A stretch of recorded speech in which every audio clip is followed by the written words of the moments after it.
بسم اللہ الرحمن الرحیم۔ السلام علیکم۔ ویڈیو کے آغاز سے پہلے ہمارے چینل اردو ڈیجیٹل کو سبسکرائب کر دیں اور بیل آئیکن کو پریس کر دیں تاکہ ہماری آنے والی ہر نئی ویڈیو آپ تک بآسانی پہنچتی رہے۔ تو کہانی کا آغاز کرتے ہیں۔ ایک علاقے میں ایک بابا جی کا انتقال ہو گیا۔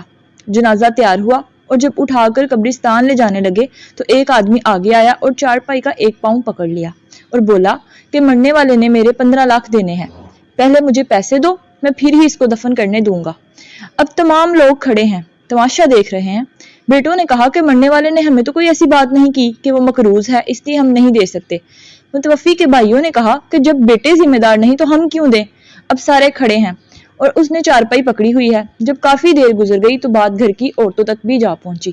مرنے والے کی اکلوتی بیٹی نے جب یہ بات سنی تو فوراً اپنا سارا زیور اتارا اور اپنی ساری نقد رقم جمع کر کے اس آدمی کے لیے بھجوا دی اور کہا کہ اللہ کے لیے یہ رقم اور زیور بیچ کے اس کی رقم رکھو اور میرے ابو جان کا جنازہ نہ روکو، میں مرنے سے پہلے سارا قرض اتار دوں گی اور باقی رقم کا جلد بندوبست کر دوں گی۔ اب وہ چارپائی پکڑنے والا شخص کھڑا ہوا اور سارے مجمع کو مخاطب ہو کے بولا، اصل بات یہ ہے کہ میں نے مرنے والے سے 15 لاکھ لینا نہیں بلکہ اس کا دینا ہے، اور اس کی کسی وارث کو میں نہیں جانتا تھا تو میں نے یہ کھیل کھیلا ہے۔ اب مجھے یہ پتا چل گیا کہ اس کی وارث صرف ایک بیٹی ہے اور اس کا کوئی بیٹا یا بھائی نہیں ہے۔